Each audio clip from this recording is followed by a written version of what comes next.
गौतम बुद्ध ने संन्यास लेने के बाद अनेक क्षेत्रों की यात्रा की। इस दौरान उन्हें तरह तरह के लोग मिले, कोई अपनी परिस्थिति से परेशान तो कोई उनके रूप और व्यक्तित्व से हैरान।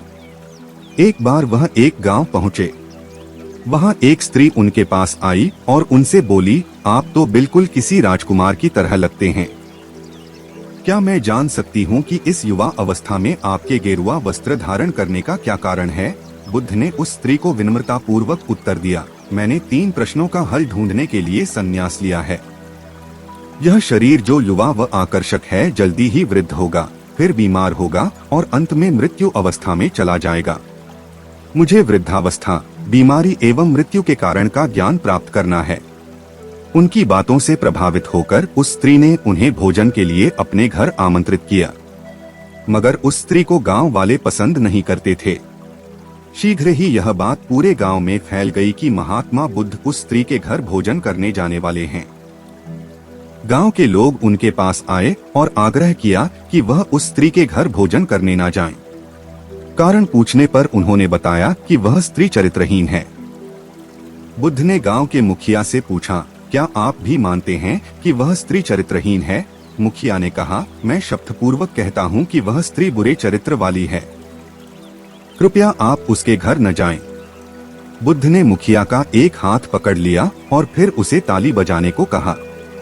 मुखिया ने कहा, मैं एक हाथ से ताली नहीं बजा सकता, मेरा दूसरा हाथ आपने पकड़ रखा है, ऐसे में एक हाथ से ताली कैसे बजाऊं? बुद्ध बोले, जैसे एक हाथ से आप ताली नहीं बजा सकते वैसे ही वह स्त्री खुद चरित्रहीन नहीं हो सकती जब तक इस गांव के पुरुष भी चरित्रहीन ना हो।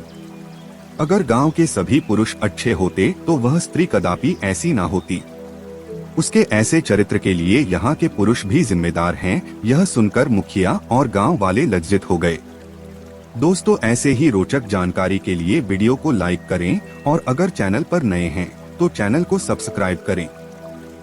एक बार की बात है, भगवान बुद्ध का जब पाटलिपुत्र में शुभागमन हुआ तो हर व्यक्ति अपनी अपनी सांपत्तिक स्थिति के अनुसार उन्हें उपहार देने की योजना बनाने लगा।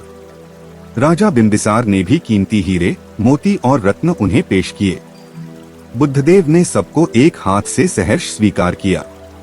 इसके बाद मंत्रियों, सेठों, साहूकारों ने अपने अपने उपहार उन्हें अर्पित किए और बुद्धदेव ने उन सबको एक हाथ से स्वीकार कर लिया। इतने में एक बुढ़िया लाठी टेकते वहां आई।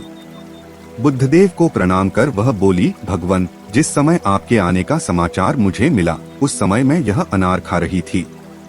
मेरे पास कोई दूसरी चीज न होने के कारण मैं इस अधखाए फल को ही ले आई हूँ।